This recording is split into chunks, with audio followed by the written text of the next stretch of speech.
UK ನ್ಯೂಸ್ಗೆ ಸ್ವಾಗತ. ವೀಕ್ಷಕರೇ, ನಾನು MPM ಶಿವಪ್ರಕಾಶ್.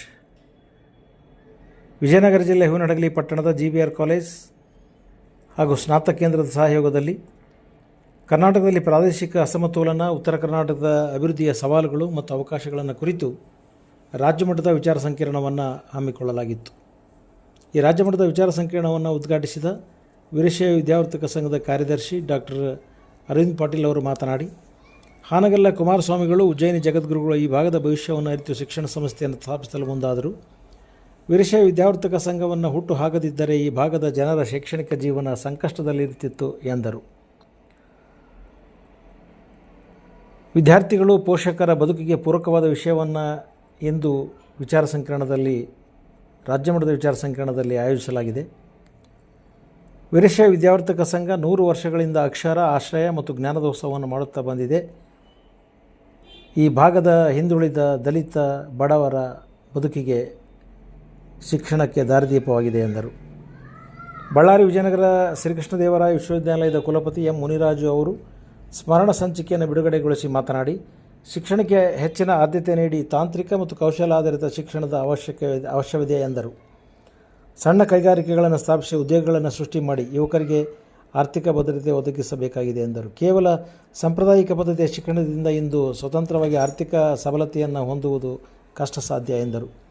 ಕಾಲೇಜು ಆಡಳಿತ ಮಂಡಳಿ ಅಧ್ಯಕ್ಷ ಸಿ ಮೋಹನ್ ರೆಡ್ಡಿ ಅಧ್ಯಕ್ಷತೆಯನ್ನು ವಹಿಸಿ ಮಾತನಾಡಿ, ವಿಚಾರ ಸಂಕಿರಣಕ್ಕೆ ಸಂಬಂಧಪಟ್ಟಂಥ ಪುಸ್ತಕವನ್ನು ಹೊರತರುವಲ್ಲಿ ನಮ್ಮ ಕಾಲೇಜಿನ ಉಪನ್ಯಾಸಕ ಬಳಗ ಬಹಳ ಶ್ರಮಪಟ್ಟಿದೆ.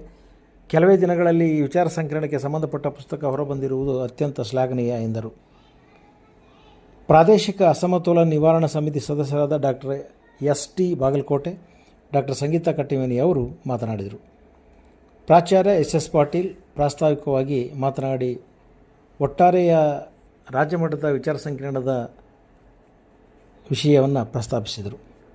GBR ಕಾಲೇಜ್ ಆಡಳಿತ ಮಂಡಳಿ ಸದಸ್ಯರಾದ KM ಉದಾಸಿ, M ಮಲ್ಲಿಕಾರ್ಜುನ, ಸೊಪ್ಪಿನ ಪ್ರಕಾಶ್, K ಪ್ರಕಾಶ್ ಉಪಸ್ಥಿತರಿದ್ದರು.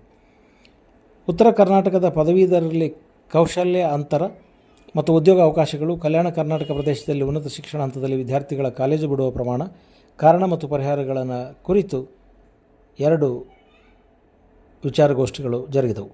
ನಂದೀಶ್ ಪ್ರಾರ್ಥನೆ ಹಾಡಿದರು. ಉಪನ್ಯಾಸಕ ಶೇಕ್ಷಾವಲಿ ಸ್ವಾಗತಿಸಿದರು. ಉಪನ್ಯಾಸಕ ಸಂದೀಪ್ ನಿರೂಪಿಸಿದರು. ಉಪನ್ಯಾಸಕ ಸಂಜಯ್ ವಂದಿಸಿದರು. ಭಯಾನಕವಾದ ದೃಶ್ಯ ಕಂಡಿದ್ದಕ್ಕೆ ಬರ್ತದೆ. ನನಗೆ ಅನಿಸ್ತಾ ಇದೆ, ಯಾಕಂದರೆ ಅಕ್ಷರ ಮತ್ತು ಆಶ್ರಯ ಮತ್ತು ಆರೋಗ್ಯ ಇವೇನಿದಾವಲ್ಲ, ಇವೆಲ್ಲವೂ ಕೂಡ ಮಾನವ ಅಭಿವೃದ್ಧಿ ಸೂಚ್ಯಂಕದ ಮುಖ್ಯ ವಿಚಾರಗಳು. ಇವೆಲ್ಲವನ್ನೂ ಕೂಡ ನಂಜುಂಡಪ್ಪ ಪ್ಯಾನಲ್ನಲ್ಲಿ ಅವರ ವರದಿಯಲ್ಲಿ ಉಲ್ಲೇಖಿಸಲಾಗಿದೆ. ಅದರಲ್ಲಿ ಮುಖ್ಯವಾಗಿ ನಮ್ಮ ವೀರಶೈವ ವಿದ್ಯಾವರ್ತಕ ಸಂಘ ವಿದ್ಯಾದಾಸೋಹದ ಕಾರ್ಯದಲ್ಲಿ ಸುಮಾರು 110 ವರ್ಷಗಳ ಕಾಲ ನಿರಂತರವಾಗಿ ಮಾಡ್ತಾ ಬಂದಿದೆ.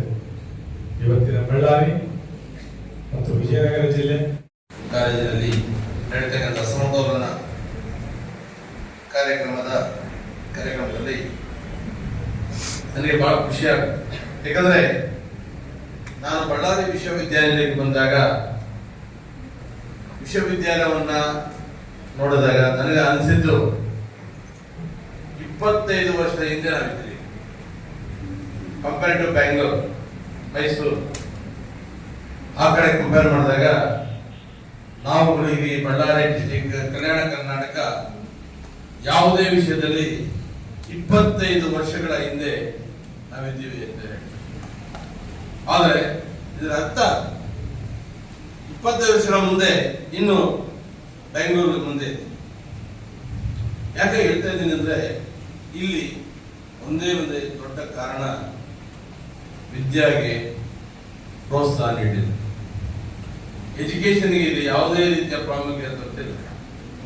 ವೀರಶೈವ ಸಂಘದ ಈಗ ಕಾರ್ಯದರ್ಶಿ ಹೇಳ್ತಾ ಇದ್ರು, ಸರ್ 110 ವರ್ಷಗಳಿಂದ ನಾವು ವಿದ್ಯಾದಾನವನ್ನ ಮಾಡ್ತಾ ಇದ್ದೀರಿ ಅಂತ ಹೇಳ್ತಾ ಇದ್ದಾರೆ. ಇದು ಒಂದು ಸಂಸ್ಥೆಯನ್ನ ಬಿಟ್ಟ ಮೇಲೆ ಇಲ್ಲಿ ಯಾವುದೇ ರೀತಿಯ ಹೊಸ ಕೋರ್ಸ್ಗಳನ್ನ ಈ ಭಾಗದ ಜನಕ್ಕೆ ತಲುಪಿದೆ. ನಾನು ಬಳ್ಳಾರಿ ವಿಶ್ವವಿದ್ಯಾಲಯ ಬಂದಾಗ ನನಗೆ ಕಾಣಿಸಿದ್ದು ಒಂದೇ 3 ಕೋರ್ಸ್ಗಳು. ಒಂದು BCom, BA and BSc. PG ಬಂದ್ರೆ MA, MSc, MCom. ಇನ್ನು ಬೇರೆ ಯಾವುದನ್ನು ಮಕ್ಕಳಿಗೆ ಅದರ ಅರಿವೇ ಇಲ್ಲ.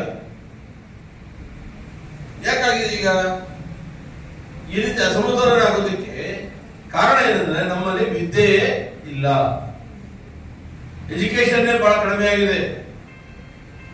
ಇಲ್ಲಿನ ಮಕ್ಕಳಿಗೆ ಏನಾಗಿದೆ, ಒಂದು BEd ಅನ್ನು ಮಾಡಿ, ಒಂದು ಡಿಗ್ರಿಯನ್ನು ಮಾಡಿ, ಒಂದು BEd ಮಾಡಿ, ಒಂದು ಕಾಲೇಜಿನಲ್ಲಿ ಸರ್ಕಾರಿ ಕೆಲಸವನ್ನು ಸಿಕ್ಕಿದ್ರೆ ಸಾಕಾಗಿದೆ. ಎಲ್ಲರೂ ಪ್ರತಿಯೊಬ್ಬರು ಇದೇ ಜೀವನ. ಅವರಿಗೆ ಏನಾಗಿದೆ, ನಾನು ಒಂದು BA BSc BCom ಮಾಡಿ, ಒಂದು BEd ಅನ್ನ ಮಾಡಿ, BEd ಮುಗಿಸಿದ ತಕ್ಷಣ ಒಂದು ಸರ್ಕಾರಿ ಕೆಲಸ ಸಿಗುತ್ತೆ, ಒಂದು ಸ್ಕೂಲ್ ಕೆಲಸ ಸಿಗುತ್ತೆ ಅನ್ನೋ ಒಂದು ಪ್ರಸಂಗ ಈ ಭಾಗದ ಜನಗಳಲ್ಲಿ ಮನದಲ್ಲಿ ನಿಂತಿದೆ.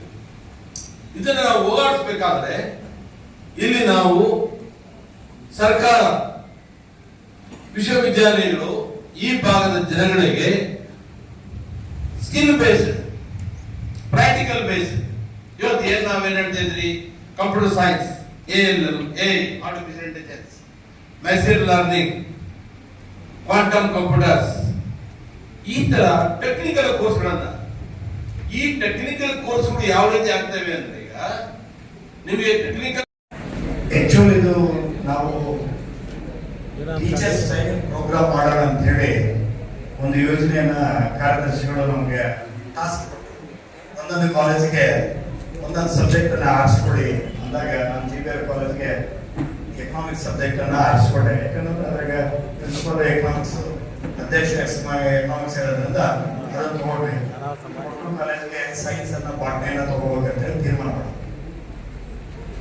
ನಮ್ಮ ಪಾಠದಲ್ಲಿ ಸ್ವಲ್ಪ ಒಳಗಡೆ ಜಾಸ್ತಿ ನಮಗೆ ಈಗ ಟೀಚರ್ ಟ್ರೈನಿಂಗ್ ಇಂದನೂ ಒಂದು ವಿಚಾರ ಸಂಕಿರಣ ಮಾಡ್ಬಿಡೋದು ಸ್ಟೇಟ್ ಲೆವೆಲ್ಗೆ ಅನ್ನೋ ಒಂದು ವಿಚಾರನ ತಿಳಿಸಿದಾಗ ಕಾರ್ಯದರ್ಶಿಗಳಿಗೆ ನಾನು ಇದನ್ನ ಹೇಳಿದೆ. ಸರ್ ದೊಡ್ಡ ಮಟ್ಟದಾಗ ಒಂದು ವಿಚಾರ ಸಂಕಿರಣ ಸ್ಟೇಟ್ ಲೆವೆಲ್ ಮಾಡೋಣ ಅಂತ ಹೇಳಿ ಪ್ರಾಚಾರ್ಯ ಅಂದಾಗ ಅವರು ಸರಳವಾಗಿ ಮಾಡಿ ಅದ್ರ ಏನ್ ಬಂದ್ರು ನಾವು ನೋಡೋಣ, ಅದ್ರದ್ದು ವ್ಯವಸ್ಥೆ ಮಾಡೋಣ ಅಂದಾಗ ಅವರಿಗೆ ಪ್ರಾಚಾರ್ಯರಿಗೆ ನಾವು ಅದನ್ನ ಪರ್ಮಿಷನ್ ಕೊಟ್ಟಾಗ ಅದ್ಭುತವಾಗಿ ಒಂದು ಕಾರ್ಯಕ್ರಮವನ್ನು ಆಯೋಜನೆಯನ್ನು ಮಾಡಿದ್ವಿ. ನಾವು ಈ ಪುಸ್ತಕ ಬಿಡುಗಡೆ ಪುಸ್ತಕ ತಯಾರಿಯಲ್ಲಿ ನಮ್ಮ ಸಿಬ್ಬಂದಿ, ಕಾಲೇಜಿನ ಎಲ್ಲ ಉಪನ್ಯಾಸಕರು ಬಹಳ ಶ್ರಮ ಪಟ್ಟಿದ್ದಾರೆ.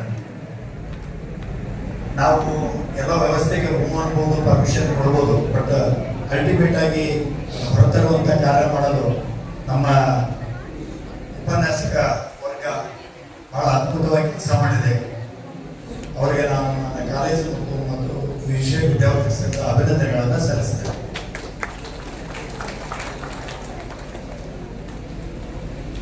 ನಾನು ಈ ವಿಷಯದ ಬಗ್ಗೆ ನಾನು ಬಾಗಲಕೋಟೆ ಸರ್ಗೆ ಮತ್ತು ಎಲ್ಲರಿಗೂ ಹೇಳೋದೇನೆಂದ್ರೆ, ನೀವಿನ್ನೂ 20 ವರ್ಷವರೆಗೆ ಇದು ಇಂಬ್ಯಾಲೆನ್ಸ್ ಇರೋದೇ. ಯಾಕಂದ್ರೆ ನಮಗಿಂತ ಮುಂದೆ ಓಡ್ತಿರ್ತಾರೆ, ಅವ್ರು ಸರಿಗಾಗಬೇಕಂತ ನಾವು ಓಡ್ತಿರ್ತೀವಿ. ಇದು ಇಂಬ್ಯಾಲೆನ್ಸ್ ಇದ್ದಾಗ ಸ್ವಲ್ಪ ಅಭಿವೃದ್ಧಿಗೆ ಅವಕಾಶ ಸಿಗುತ್ತೆ, ಅದ್ರ ಬಗ್ಗೆ ಯೋಚನೆ ಮಾಡಕ್ಕೆ ಆಗುತ್ತೆ ಅಂತ ನನ್ನ ಭಾವನೆ. ಜೊತೆಗೆ ತಮ್ಮ ವರದಿಯಲ್ಲಿ ಹಣಕಾಸು, ಸರ್ಕಾರ ಹಣಕಾಸು ಕೊಡುತ್ತೆ, ಎಲ್ಲ ವ್ಯವಸ್ಥೆಗಳನ್ನು ಮಾಡಿಕೊಡುತ್ತೆ. ಇವತ್ತಿಗೂ ಯಾಕೆ ದಕ್ಷಿಣ ಕರ್ನಾಟಕಕ್ಕಿಂತ ಉತ್ತರ ಕರ್ನಾಟಕ ಅಭಿವೃದ್ಧಿಯಲ್ಲಿ ಹಿಂದುಳಿದಿದೆ ಅಂತ ಕಾರಣ ಅಂದ್ರೆ, ಅವತ್ತು ಆಡಳಿತ ನಡೆಸಿದಂತ ರಾಜ ಮಹಾರಾಜರು, ದಿವಾನರು ಅಥವಾ ವಿಶ್ವೇಶ್ವರಯ್ಯನವರು ದಕ್ಷಿಣ ಭಾರತದಲ್ಲಿ, ಈ ದಕ್ಷಿಣ ಕರ್ನಾಟಕದಲ್ಲಿ ಇರೋದ್ರಿಂದ ಅವತ್ತಿನ ಅಭಿವೃದ್ಧಿ ಪಡೆದ್ಬಿಟ್ಟು. ಬಟ್ ನಮ್ಮಲ್ಲಿ ಇಚ್ಛಾಶಕ್ತಿ ಕೊರತೆ. ಇವತ್ತು ಉತ್ತರ ಕರ್ನಾಟಕಕ್ಕೆ ಕಲ್ಯಾಣ ಕರ್ನಾಟಕ ಅಂತ ಹೇಳಿ ದೊಡ್ಡ ಅನುದಾನವನ್ನು ಕೊಡ್ತಾ ಇದ್ದಾರೆ, ನಿಜ.